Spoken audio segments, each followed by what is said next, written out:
Hi, I'm Steve Robbins, and I am here today with Charles Duhigg, who is the author of the new book Supercommunicators, and also New York Times bestselling author of The Power of Habit. Welcome, Charles. Thanks for having me. Okay, so I have to start by asking the question that is, I'm sure, on everyone's mind, which is, what is a communicator, or what is a supercommunicator, and why does it matter? Like, why should we care? Yeah, well, I think we all know supercommunicators, right? Like if I was to ask you if you were having a bad day and you wanted to call someone who you know would just make you feel better, just talking to them would perk up your day. Do you know who you would call? Does that person pop into your mind? Yeah, I know exactly who I'd call. Yeah, who is it? He is a friend of mine, a raging extrovert. We have a dozen interests in common. His name is Tim, and he always has something.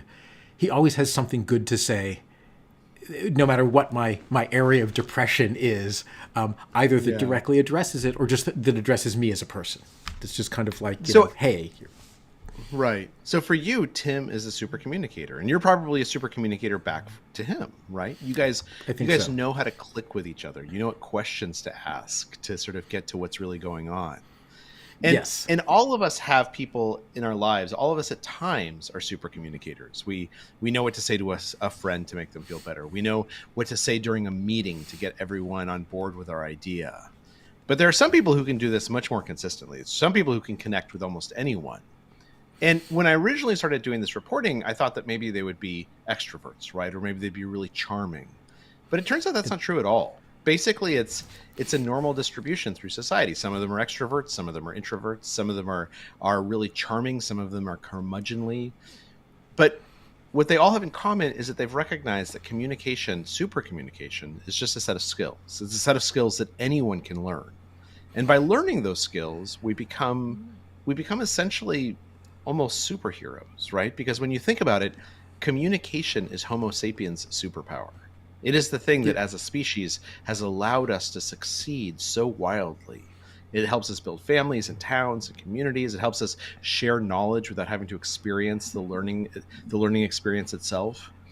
And that's really, really important. And so you ask, like, why should people be super communicators? It's because what we know is that success and happiness and in fact health all stem from our ability to communicate. The US Surgeon General has said that being lonely is the equivalent of smoking 15 cigarettes a day for the impact on your health.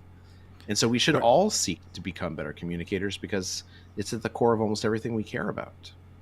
Wow. I'm just sitting here thinking, I wonder if that means that I could wean myself off of smoking. I don't actually smoke, but could we use this as a treatment for smoking and get people to be super communicators instead? Um, but so tell me, Probably not, but okay, so you said that these are people who have a specific set of skills, and they can deploy them. And I was actually very surprised when you said it wasn't about extroversion, or it wasn't about like being nice, because certainly my stereotype is, oh, you have to be nice, you have to be sweet to people. What actually makes a super communicator if it's not like, oh, being that good, good old guy, good old boy? right. Well, so oftentimes what super communicators have is a set of skills that they share in common. The first is that they tend to ask more questions, like 10 to 20 times as many questions as the average person. And some questions are more powerful than others. And within the academic literature, these are known as deep questions. And a deep question is something that asks about my values or my beliefs or my experiences. It invites me to share something about who I am. And that can sound a little bit intimidating, but it's actually as easy as, if you meet someone who's a doctor, instead of saying, where do you practice medicine? Asking them, oh, what made you decide to go to medical school? Or what do you love about being a doctor? Right. Oftentimes, a deep question is something that doesn't ask us about the facts of our life, but rather asks us about how we feel about our life. And when we do that, what we're doing is we're extending an invitation to say something real and meaningful. Now, what's important is that it's an invitation and not a mandate, right? I'm not asking you, like, do you love your mother? Which is somewhat of a mandate to say something deep. But when I Right. say, oh, what made you decide to go to medical school? I'm inviting you to share with me what matters to you. So that's one thing that super communicators do. It's one skill that they've developed, asking questions, and particularly deep questions. Another skill that they've developed is that they're very good at proving that they're listening. One thing that happens during a lot of conversations is that we tend to, particularly during difficult conversations, we tend to become suspicious without even realizing it that the other person might not be listening to us. They might simply be waiting their turn to speak. And so one of the things that's really important is particularly during hard conversations, when we disagree with each other, when we're discussing something where there's some tension, is proving that we're listening. And the way we do that is not how we behave while someone is speaking, because speaking is such a cognitively intense activity. We tend not to notice how our audience is reacting. Rather, it's what we do after someone stops speaking. And particularly for these conflict conversations, there's a technique known as looping for understanding that is taught at Harvard and Stanford and sort of all over the place. And it has 3 steps. And step 1 is that you ask a question, preferably a deep question. Step 2 is that when the person answers that question, you say in your own words what you heard them say. You demonstrate to them that you were paying attention, and more importantly, that you processed what they're saying. You're working it out in your brain. And then step 3, and this is the one we usually forget, is you ask if you got it right. And what study after study has shown is that if we use looping for understanding during a conversation, a tense conversation, it can transform that discussion into something that's much healthier and something where we both feel like we're much more aligned. And so those are just 2 of the skills, but they're important ones. Now, that's actually fascinating. What you're talking about is looping. I mean, I'm thinking, right, obviously I'm relating this to myself as I listen, because I'm the center of the universe, and, it's always important to test things out. But one of the things that I was certainly taught as a presentation skill, like when I'm doing facilitation, is to do a recap. Like if I'm leading a meeting of something, and we're on agenda item number 3, and we're kind of lost in the weeds, I will stop and say, well, wait a minute. Okay, so we did agenda item 1 where we decided this. We did agenda item number 2 where we assigned a bunch of action items. Now, do I have that right? And people go, yes. I go, okay. So now then, we're not going to reopen those. Now we're on agenda item 3, which is, whatever, which is, write up a status report. But the idea is that the recap brings everyone onto the same page to make sure that for the next step of the meeting, you're all aligned. Now, I learned that for meetings, but it sounds like that's roughly the same process that you're saying can work in any conversation. A little bit, but I think it's a little different in that when I think you're doing that in a meeting, what you're doing is you're sort of making sure that everyone is together on a particular point. Looping for understanding can look very similar, but its goal is a little bit different. It's not to bring everyone together. It's to prove to the other person that you're listening to what they say. So if somebody was to raise their hand and say, like, look, you just said that we resolved issue item number 2, but I'm not happy with the resolution. I think we need to go back to it. Then looping for understanding in that case would be to say, okay, look, what I hear you saying is that I thought that this topic was closed, but there's still some discontent, and you feel like we need to reopen it before we can move forward. Am I getting that right?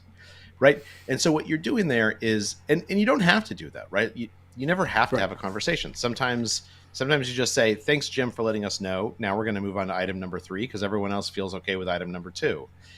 And so you don't have to have, excuse me, you don't have to have a conversation all the time.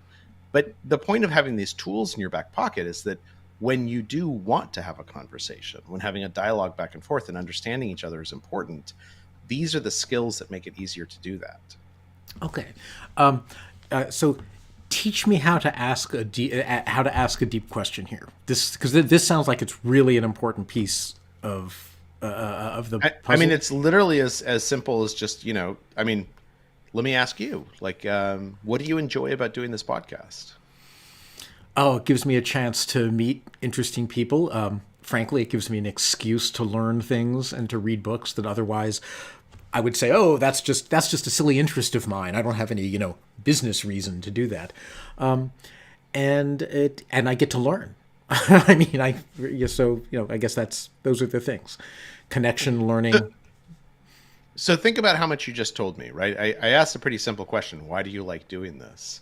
And you told me that you like to learn, that it sounds like your life is kind of busy and you need to create structures that force you to learn because otherwise you've got other stuff going on, that you like to meet new people, which would suggest to me that you're a little bit of an extrovert and that you enjoy new and novel experiences. It was a pretty simple question, but it tells me something about who you are. And that's all that a deep question is. It's just something that asks someone, how do you make sense of the world? Like, what do you like about this? What do you think about this? Why is this important to you? When you ask that, what you're really doing is you're inviting the person to tell you something meaningful about who they are. And most people want to say something meaningful, right? It's hardwired into our brain to want to connect with other people. And so as a result, it tends to lead to pretty good conversations. So let's say you and I were having a conversation, and the thing I would be tempted to ask you is did you go see? Let's just say I said, did you go see the eclipse? And I might be tempted. My next question would be where, but it sounds like a deep question might be something like, what did it mean to you, or how did you react to it? How did you feel about it? Is that a good distinction, Or even a good example? And in my case, I didn't actually see the eclipse, but let's say I had, right? Yeah, just even asking, did you enjoy it? Was it cool? Like, did it meet your expectations? Right. So anything that sort of invites me to talk about how I see the world is a deep question. right. Okay. So it sounds like, let me make sure I have this right. In some sense, even though the topic, quote unquote, is the eclipse, what I'm doing is I'm not focusing on the eclipse. I'm asking about your relationship to the topic, and I'm asking about you in relationship to the eclipse, as opposed to asking about the eclipse. Yeah, and sometimes, sometimes you want to just know, like, did it happen on Wednesday or did it happen on Tuesday, right? And it's totally fine to ask that. But if you're trying to connect with someone, simply asking them for facts probably isn't going to do the job, right? Probably what matters a lot more is trying to figure out, look, the goal of a conversation is not to convince each other of anything. It is not to change anyone's mind. The goal of a conversation is simply to understand how you see the world and to speak in such a way that you can understand how I see the world. If we accomplish that, then the conversation is a success. Gotcha. Now, can you do this in business? Because certainly one of the things that I have heard both sides of is, emotions are inappropriate in business, or, people hold themselves back to a certain amount.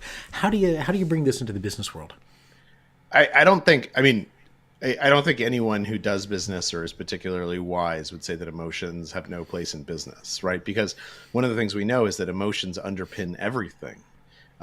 Whether we acknowledge them or not, they're shaping how we hear each other. They're shaping how we speak to each other. If someone's feeling a sense of annoyance with a salesperson, or if they're feeling a sense of impatience, if they're feeling a sense of excitement and euphoria, all of those things are going to impact how we relate to each other. And in sales and business and management, how we relate to each other is critical. Now, it is true that doesn't necessarily mean all kinds of expressions of emotion are legitimate, right? I don't want to randomly cry during meetings, but I also don't want to randomly cry at the dinner table with my family. So what's important is to understand and acknowledge that emotions can influence what we're saying and hearing, and that when we acknowledge publicly those feelings, we tend to give them less distortive power. So if I'm sitting in a meeting and you say something that annoys me, and I say, look, what you said is a little frustrating to me, and let me explain to you why, and then let's find a solution for this. That's much, much better than being frustrated with you and not voicing it, because that frustration still exists. The fact that I haven't acknowledged it doesn't make it disappear. It just means that it's going to come out in other ways that are probably more damaging. Sure. So there are certain topics that can be really heated in the workplace, right? And I am thinking, of my favorite topic of the last 4 years, which is masking, COVID, things like that. So I have been in situations where a business colleague would say something that would be political in a way that would trigger me. Something that I shared is that I had deaths in my family from COVID. So I'm fairly conscious of doing things like masking when I'm in an indoor crowded environment. And if the person across the room from me is saying, something like, oh, those stupid masking people, whatever, insult. And I'm now like, what do I do in that situation? And let's say this is someone who I actually know, we work in the same office, but we don't necessarily have a close relationship. And now here I am kind of like, okay, if we were connecting, now we're not. Right. So So I guess the first question is, do you want to have a conversation with this person about COVID? No, not really, but I do have to Okay. work with them. And what I don't want to do is kind of be seething and, tempted to sabotage their work and go like, hey, hey, hey, hey, they're a programmer and I'm going to delete the semicolons out of their source code or something. I mean, I would say if you have anger issues around your coworkers, that's not really what a conversation can solve, right? Okay. If you want to have a conversation with your coworker, and I would suggest that that's probably the right way to do it, is rather than seethe quietly to embrace a conversation, then the first thing you have to recognize is the goal of that conversation is not to convince your coworker that they're wrong and you're right. Right, Right. right. I mean, If you're doing that, you're not actually having a conversation. You're just trying to sort of verbally bully them into submission. yeah. And there's times when that's appropriate, right? There's times that if they're your direct report, you can say, look, like your comments are not appreciated here. They're not appropriate here. If you have these feelings about issues, you should keep them at home because we're here to talk about work. But let's say that that's not an option for you, right? That Yeah. that that you want to have a conversation. Then the first thing you have to do is you have to try and figure out, why does this person feel the way that they feel? And you need to prove to them that you've heard what they say, right? So what I say, I mean, so the this is, in case it wasn't obvious, this is, kind of based on a real situation where this was someone that I wanted to have a good working relationship with, and I thought we had one, and then they said this thing, and I was just like, wait, what? So how would I open that? Because what I'm tempted to say is like, wow, what you just said was really offensive, and I'm guessing that that's not the right opener if what I'm trying to do is smooth things things over. Well, and again, I'm not certain that you're trying to smooth things over, right? I think you're trying to genuinely understand each other. So the thing that I would say is, look, I see this issue differently than you do, but I want to understand how you see it. Can you explain to me why masking isn't important to you? Like, what does masking mean to you that seems like something that you care about so much? Because I see a passion there that I don't see about other topics. And so this seems to matter to you. And then listen to them, right? Don't come up with counter arguments in your head. Don't figure out how they're so wrong. Instead, loop for understanding. Listen closely enough that you can say back to them, okay, what I hear you saying, and tell me if I'm getting this wrong, is I hear you saying that you see healthcare as a personal choice. And you see it that way because you had a parent who went into the hospital and you felt like you didn't have the power to make medical choices for them. And as a result, you think their care suffered. And it sounds like one of the things you're saying is not that you're opposed to masks, but that you're opposed to mandates that don't make sense to you. Am I getting that right? And then they'll tell you either you didn't get it right, look, there's something that you actually missed, which is important, or they'll say, yeah, you got it right. And what they're doing when they say, yeah, you got it right, is they're basically giving you permission to acknowledge that you have listened. And at that point, you can say, that makes a ton of sense to me. Do you mind if I explain to you why I see things a little bit differently? Because for me, the mask mandate is not about the government controlling us, although I understand why it could feel like that. Rather, it's that I have family members who have passed away, and the only way I know how to keep them safe is to try and ask everyone else to wear masks. At that point, you guys are having a real conversation. Now, odds are you are not going to convince him that he should wear a mask, and he's not going to convince you that you shouldn't wear a mask. But that's not the goal of the conversation, right? The goal of the conversation is to understand each other. And my guess is when you walk away from that dialogue, he's not going to sort of cavalierly in a room be like, oh, all the morons wearing masks. But you also probably are not cavalierly in that room going to say, oh, everyone who doesn't wear a mask is so irresponsible. Rather, you're going to see each other as real people and understand each other a little bit better. And you'll connect even if you don't agree on this topic. Now, part of the reason that I chose that as my example is because later in your book, one of the things that you talk about identity. You talk about 3 different conversation types, and kind of to me, the prototypical conversation about identity that has been very paramount in in the news and things the last few years has in fact been COVID. And it's become an identity issue for a lot of people where masks are seen as, I'm tribe mask, I'm tribe not mask, as opposed to people having the kinds of conversations you're talking about, which are understanding conversations. Can you tell me a little bit, or tell us a little bit, about what are the different types of conversations and what is an identity conversation and how do we approach them? Yeah, so there's three kinds of conversations. Every discussion we have has multiple kinds of conversations occurring. And in general, those different kinds of conversations, they tend to fall into one of three buckets. There's practical conversations, which are about ideas or about making plans or solving problems. Then there's also emotional conversations, which we touched on a little bit. And in an emotional conversation, I might describe to you how I'm feeling, and I don't want you to solve my feelings. I want you to empathize. And so that's a different kind of conversation. And then finally, there's social conversations. And social conversations are about how we relate to each other and how we relate to society, to the social identities that are important to us. And those identity conversations are really important, right? Because oftentimes when we are talking about things, how we feel about COVID, or if we come from different backgrounds, we're of different religions or political bents or from different race, then those aspects of our identity are important to us. And not acknowledging them leaves out a critical part of a conversation that we're having. And so oftentimes, though, what happens is that when we see people as team mask or team not mask, right? What we're doing is we're essentially forcing people into a stereotype. Because the truth of the matter is that if somebody is anti-mask, there's a dozen other identities that are also important to them. They're probably also parents, right? They probably coach their kids' little league team. They probably, work at the same company you work at. They're both, they went to the same high school you went to. There's all these other identities that you have in common and identities that you don't have in common.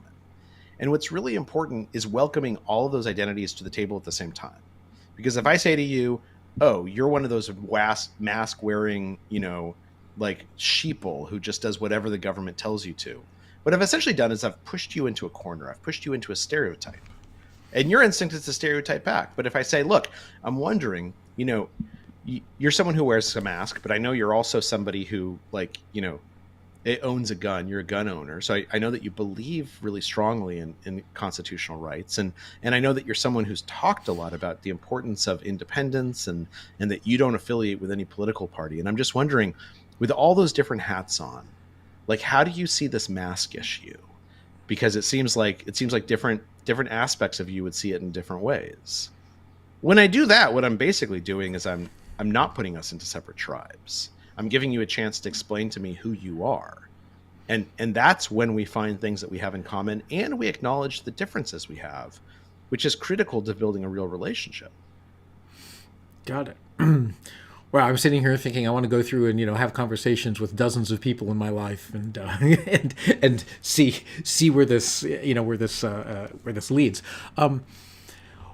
Could you tell us a little bit about how this has made a difference for you? Because presumably in the course of developing or researching all this material and learning how to present it and how to adopt it, did you start as a super communicator yourself and this book was written as an explanatory text, or is this something that you wanted? Why did you write it, and what effect has it had on you? Well, I think a lot of it started because of this pattern I'd gotten into with my wife. And we've been married for 20 years now. But I found that I would come home from work after a long day and I would start complaining to her about my day. And my boss doesn't appreciate me and my coworkers aren't pulling their weight. And she would come up with this very practical advice. She would say something like, why don't you take your boss out to lunch and you guys can get to know each other a little bit better? But instead of being able to hear what she was saying, I would get even more upset. And I would say, why aren't you supporting me? You're supposed to be outraged on my behalf. She would get upset that I was attacking her for giving me good advice. And so I was confused why this was happening, particularly since as a journalist, I'm a professional communicator. And so I went to these experts and I asked folks who were studying it, what do we know about this? And they said, well, we're actually living through this golden age of understanding the neurology of communication in a way that we haven't before because of advances in neural imaging and data collection. We understand what happens inside people's brains as they're speaking to each other. And they said, this idea that there's these multiple kinds of conversations going on, that's really important. Because if you're having an emotional conversation and your wife responds with a practical conversation, which was happening in my case, then you can't really hear each other. You can't connect.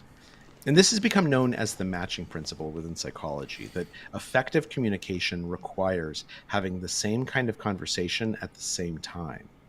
And that when we do that, what happens is that we begin speaking the same language. And so we're able to connect with each other. One thing that happens during a conversation is that our bodies and brains start to match each other. So even in this conversation, although neither of us are aware of it, our breath patterns have started to match each other. Our heart rates have become more similar. And most importantly, what's happening inside our heads, our brain waves, if we could see them, are becoming more and more aligned, more and more similar to one another. And that makes sense when you think about it, because if I describe to you an emotion or an idea, the reason that's effective is because you actually experience that emotion a little bit. You experience that idea. Within neurology, within neuroscience, this is known as neural entrainment. And it's at the core of how communication happens. The reason why a great conversation feels so good is because you become neurally entrained with the person you're speaking to. You literally begin to think alike. And as a product of evolution, our brains crave that kind of entrainment. It craves that kind of alignment. And so that's been one of the things that for me has been really useful, is to understand that when I'm talking to someone, my goal is not to convince them I'm right or convince them I'm smart or convince them that they should believe me. My goal is to entrain with them. And that means having the same kind of conversation at the same moment. And it means also showing them that I'm trying to match them and inviting them to match me. Now here, so I've heard people talk about matching in the sense of like similar body language and stuff. I get the sense that's not, maybe that's an element of what you're talking about, but you said matching the type of conversation. So right. How do I detect what type of conversation the other person is having? Literally just by paying attention to it, right? If you ask a deep question, if I ask you, why did you decide to become a doctor? The same person in one setting might say, oh, I became a doctor because I wanted a steady job. I knew that there would always be demand for doctors. Right? Okay. Right. So that person is in a practical mindset. There's these three kinds of conversations, right. Practical, emotional, social. They're in a practical mindset. They're having a practical conversation, and I can match them there. But let's say in another setting, they might say something like, as a kid, I saw my dad get sick and I wanted to be a healer. I was so impressed by what the doctors did for him. Well, that's a much more emotional conversation, right? Very emotional, yeah. And just by listening, just by paying a little bit of attention and just asking myself, what does it seem like this person's really saying to me? Like, what kind of frame of mind do they seem to be in? You can detect it pretty easily. And matching doesn't mean first of all, it doesn't mean mimicry, right? It doesn't mean that you say one thing and I say the similar thing, or you go like this and I do the same thing with my body. Matching has to be rooted in authenticity. It has to be saying to someone, oh, that's interesting that you became a doctor because your dad got sick. I saw one of my uncles get arrested as a kid, and that's why I decided to become a lawyer, right? Matching is about about authenticity. But the other thing that's happening there is that our brains are fantastic at communication. In fact, communication is what they've evolved to do. And so once we learn a skill, it becomes a habit very, very quickly. And so if you're looking to try and figure out, is someone in a social mindset or a practical mindset or an emotional mindset, once you start training yourself to do that, it's going to become a habit and you'll do it without even noticing. Got it. And it sounds like if I've trained myself to make the distinction, from there it's a very small increment to then getting myself to match and to really create the communication. Or invite the other person to match you, right? Sometimes you might say something a little bit more intimate than what they've said, and provide them an opportunity to match your intimacy. So you say intimacy, and that just reminded me, one of the things that you talk about in your book, which I've known about for a long time, are the intimacy creating questions. Could you tell people a little bit about that? Because my experience, I once, and what the principle is behind it, because I think that was one of the things that struck me in the book, is I was aware of the questions, but I didn't really understand what the underlying principles were until I read your book. I did this, I've done this with friends, where we sat down and we read the questions to each other and we answered them. And not only was I astonished at how well it worked, it was almost a little bit scary to think, wow, with the right kinds of questions, you can suddenly feel like someone has been your best friend for the last 20 years, even though you just met them and did this experiment. So what are the questions, and how do they work? Why do they work? What you're talking about is something known as the Fast Friends protocol, or the Fast Friends procedure. And it was created by these two research psychologists who were married to each other, Arthur and Elaine Aron. And what they did is they came up with a list of 36 questions that are all deep questions. And they're deep questions of various apparent depth. You know, some of the questions are things like, if you were having a dinner party and could invite anyone from history, who would you invite? Right? Which is a way of sort of saying, who do you admire? Some of the questions are things like, tell me about your mother, or when's the last time you cried in front of another person? Those are less of invitations and more of mandates to say something meaningful and to say something revealing. And what Arthur and Elaine Aron found was that if they gave these questions to people and if they asked them back and forth, and that's an important thing, is that I ask you the question, you answer it, and then you ask me the question and I answer back. That if we engage in reciprocal vulnerability, that we're hardwired to feel closer to each other. It's almost impossible for us not to feel like we're connected somehow. And this is really, really important, because the truth of the matter is that you can use these questions with anyone. In the experiment, these were strangers that they put in a room together, 2 by 2, and they would have them do this, and then they would send everyone home, and 7 weeks later they would contact everyone who'd been in those rooms and ask them, hey, by the way, did you ever talk to that person again? And they found that 50% of people who had participated in the experiment sought out their partner that they had that conversation with, even though they didn't know each other, right? One guy said that he just knew that his partner's name was John S. This was pre-internet. And so he went through the white pages and he called every John S. in the white pages till he found the guy that he had done this exercise with. Wow. Okay. It's because we feel that's pretty amazing. It's because we feel close to people when we discuss something real with them, as long as we engage in this reciprocal vulnerability, right? They did another version of the experiment where they just had one person answer all 36 questions to the stranger, and then the stranger would answer all 36 questions back. There was no back and forth. And those people didn't feel close to each other. But when we reciprocate vulnerability, it's hardwired into our brains to feel a sense of attachment, to feel a sense of closeness to the other person. So the reciprocation happened when it happened at the question level. It did work. It created closeness. Because it seems to me like if I answered all 36 questions and then you answered, that's still reciprocal. It's just not 36 reciprocations. It's just like one reciprocation. But it's not really reciprocal, right? When I'm answering those questions, you're just a listener. And then when you get the questions, I become a listener. What a conversation is an interplay, right? It's people talking back and forth to each other. Oftentimes, in the best conversations, people are interrupting each other. They're talking over each other. They're excited to get an idea out. But what's critical is that in that back and forth, oftentimes, not only do we show the other person, prove to the other person we're listening to them, we oftentimes say things that make them feel like we're connected to them, right? Oh, that happened to your dad? That's really interesting because something similar happened to my dad. Like that's the part that when we say something that's vulnerable, it's the loudest form of communication. Our brains are hardwired to pay attention to vulnerability more than anything else.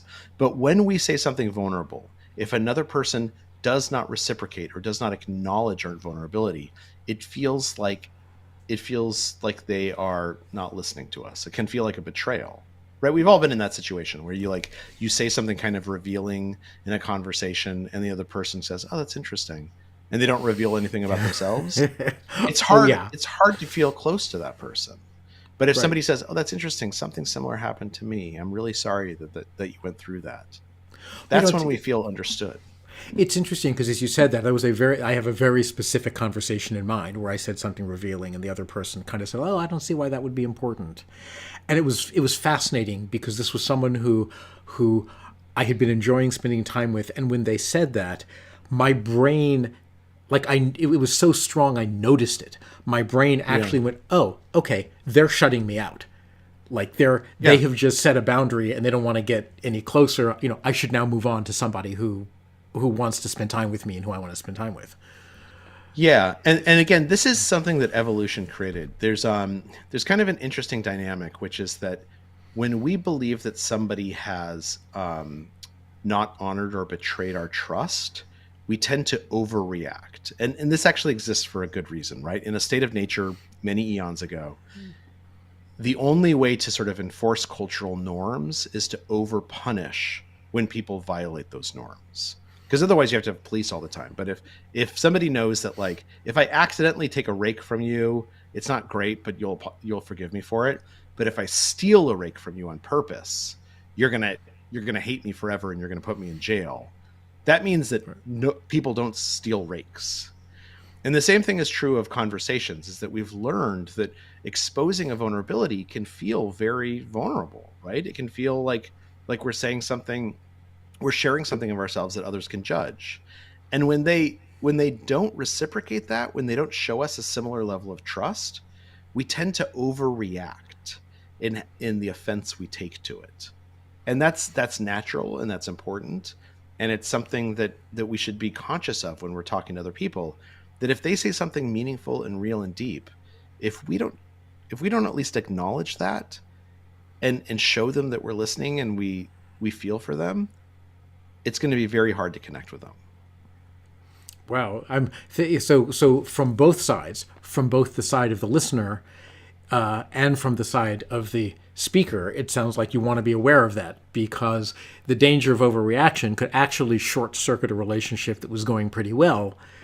Yeah. Just because maybe on one particular topic, that person was distracted and they said, oh, I'm not interested. And they generally just weren't interested in that moment. And, it was not a statement about me or about my vulnerability. It was just, they were distracted because Mickey Mouse was on TV or something. Exactly. And it's fine to say that. And I apologize, I have to jump in 1 minute. But you're exactly right that in many ways what we're doing is we're just trying to show someone that we're listening. Like if somebody says something deep and meaningful, if they share something valuable with us, if we are distracted, we can be like, look, I'm sorry, I'm so distracted right now. I really want to pay attention to what you're saying, but like I'm thinking about this call with my mom that I just had.